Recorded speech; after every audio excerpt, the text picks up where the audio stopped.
Welcome to another show of America in Black and White. My name is Charles King, and I am here to bring you tonight's show, which is um, politics and its effects on the Black community.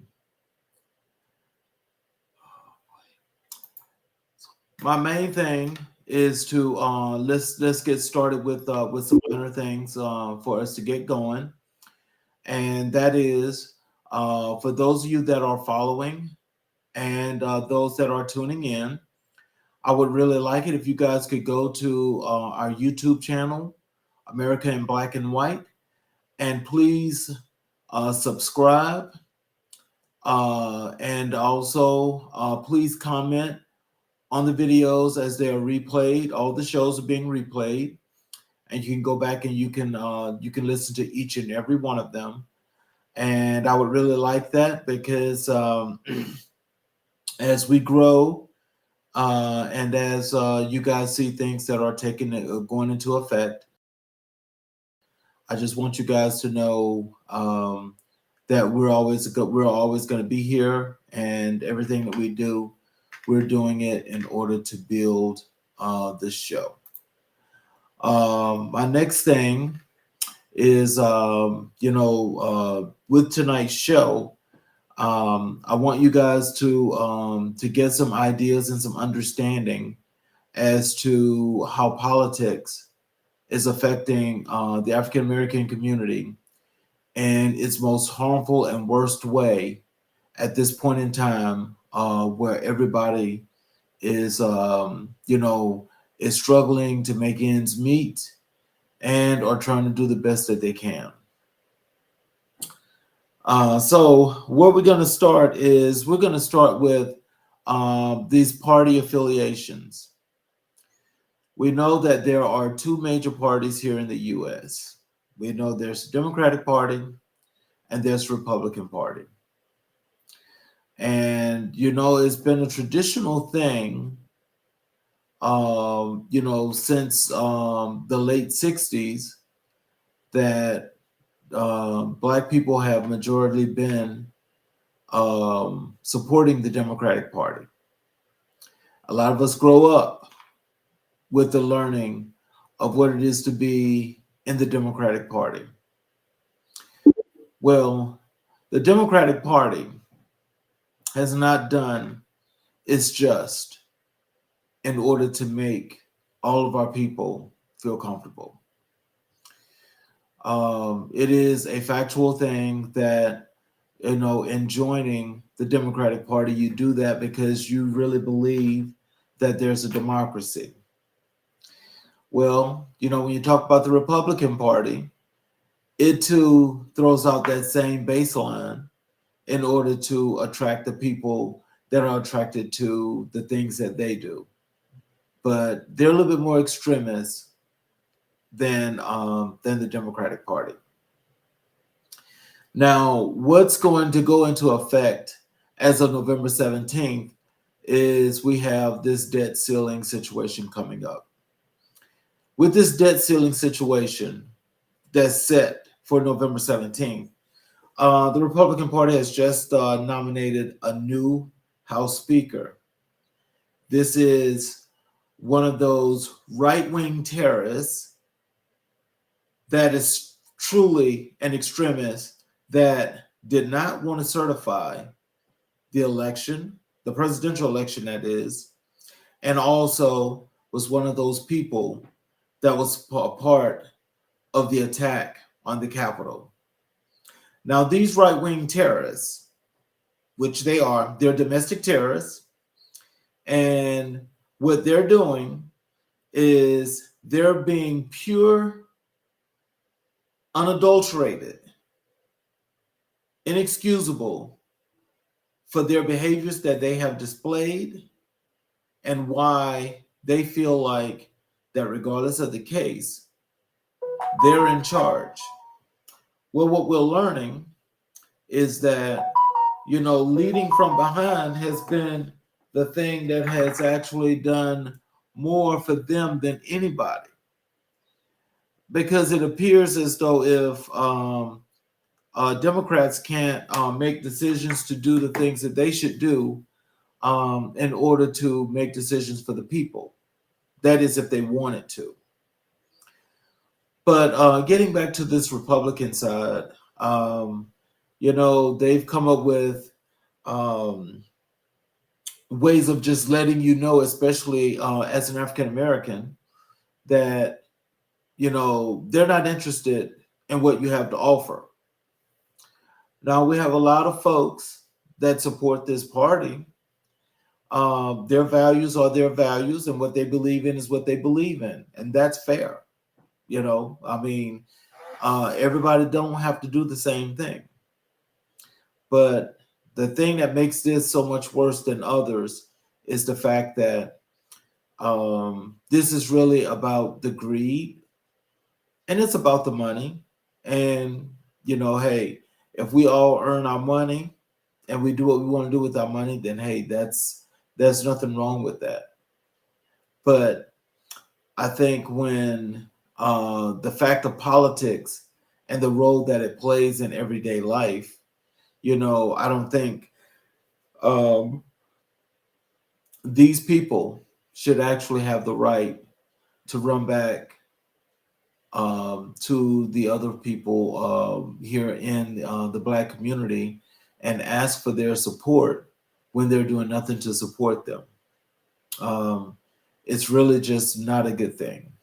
And the reason, I use the term right-wing terrorists is because that's what they are. They are domestic terrorists because these people actually attacked the Capitol. They killed people and they seriously wounded other people.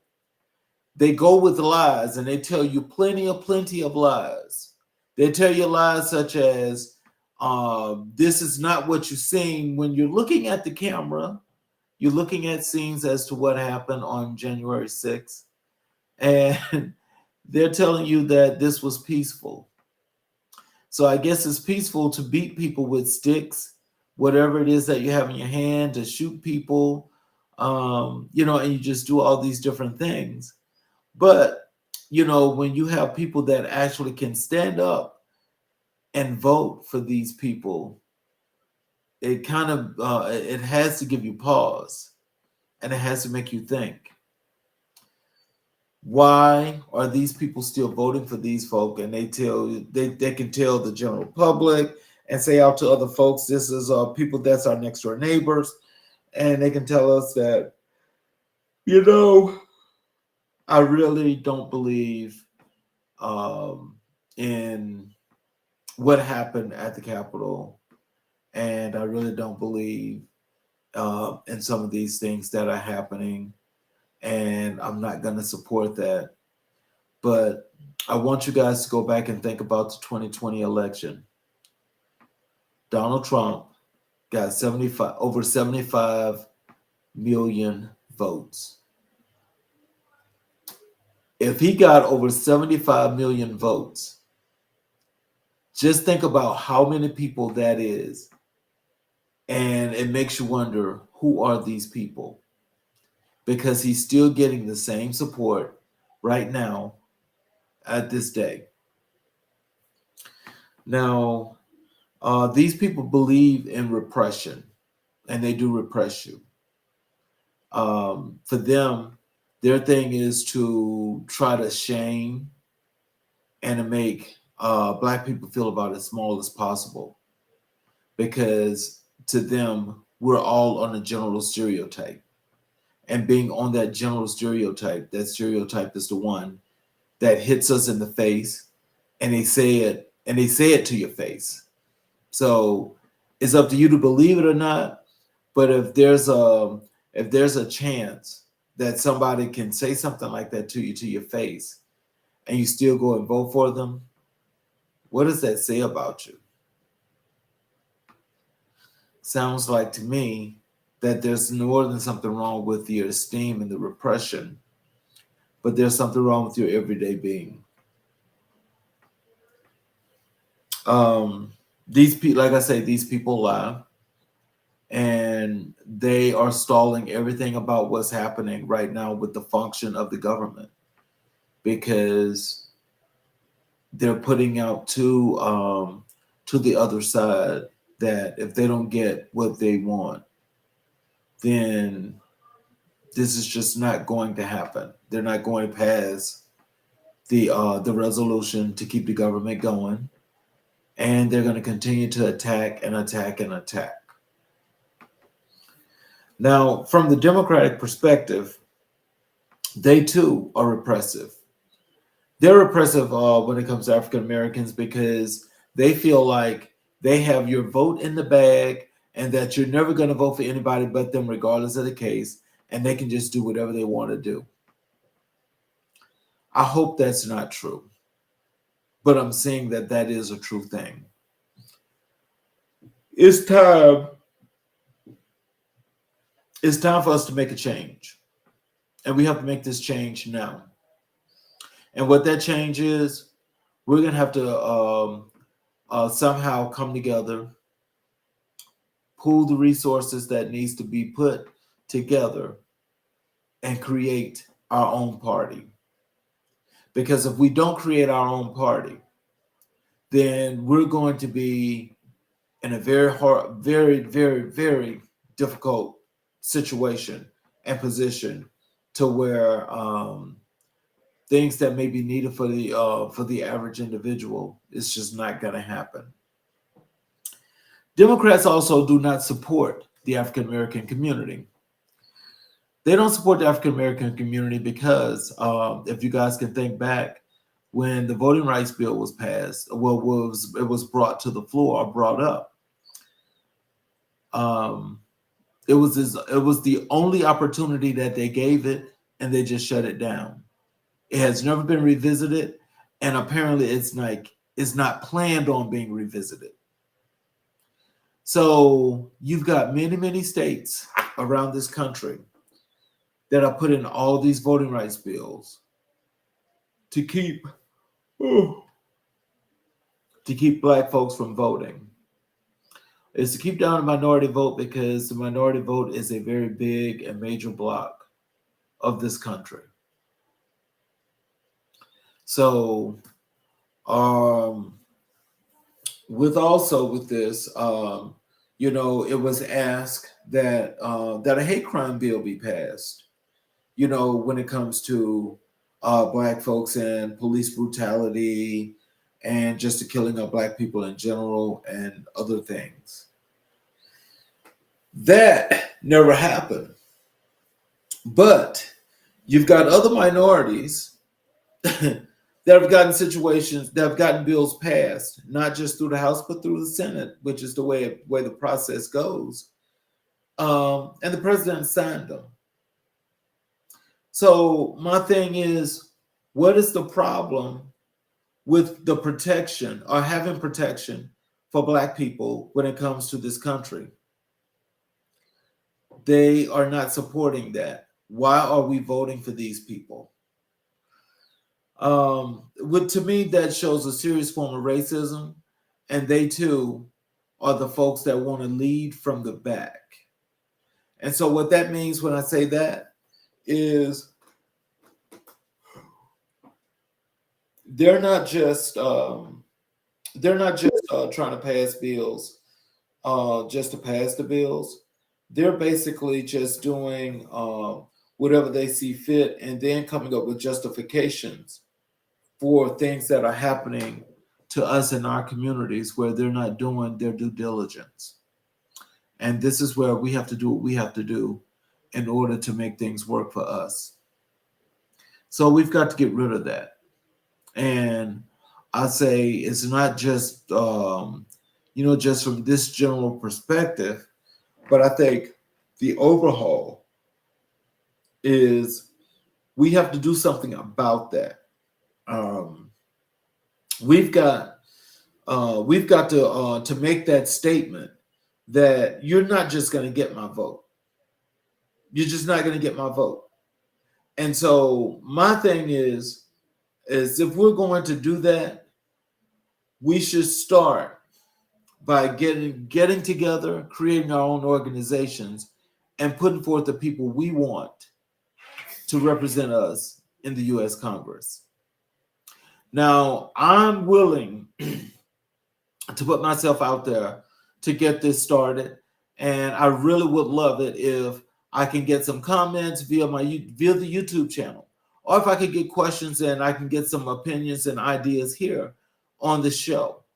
But lend me those ideas, and let's work together, and let's build this the way it's supposed to be built, because it's dire needs for our community. And if we don't uh,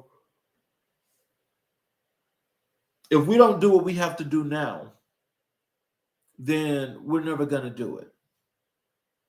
And I say I'm lending myself out in the beginning because I want to be one of the main contributors to helping to solve this problem, which is why I'm reaching out not just via the show, but where you can actually send me what you think is best fit and how we should make this work, and we do it together.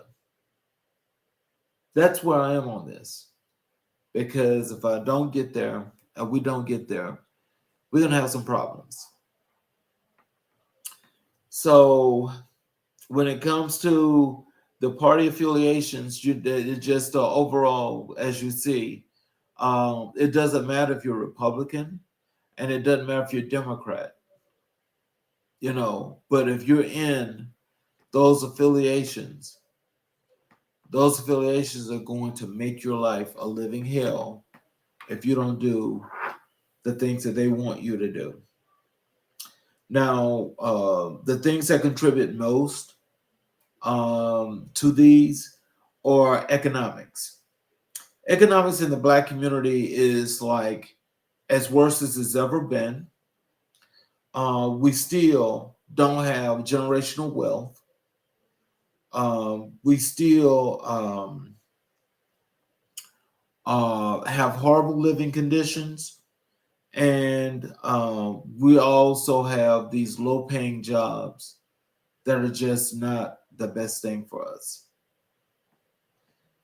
With that being said, oh boy, we talk about these low-wage jobs. This is really depressing for me because, I really am having difficulty finding an enormous amount of like-minded people that are actually willing to solve this problem. But when we talk about the low-wage jobs, they're figuring that it's okay that you guys make between $12 and $15 an hour, and they say that's enough. Now, we know they call that a living wage, but just in the process of that being a living wage, it's not really enough to call that a wage. What we have is too many people working 2 and 3 minimum wage jobs in order to make ends meet. That really doesn't happen primarily in any minority community other than the African American community. It happens. There are a lot of other folks that do this, but this is primarily what's happening in the African American community. And that's because it's not a situation in which it is founded to be a respectful thing to give you the opportunity in order to make a decent wage. As far as the living conditions and the neighborhoods that we live in, a lot of them are just not good. How do they make it this way? They make it this way because there's always a way and an excuse to circumvent the law that allows many companies, especially a lot of the larger Fortune 500 companies, to escape the laws. They escape the laws because they have lobbyists working for them up on the Capitol, and they're always in the ears of all the congressmen and senators. They tell them what they want to do, and they make it happen. they make it happen.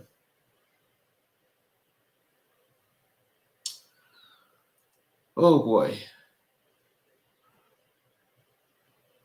I just don't really what much I can say a whole lot more about this, but I think right now, at this time, um, I'm kind of like um, filming out. I'm kind of like like really low right about now, and I think I'll have to bring this show back at another time. Um, we should go ahead and I'm going to end the show at this moment, and we'll pick this show up on Monday when it's really full stream. I want to thank you guys, and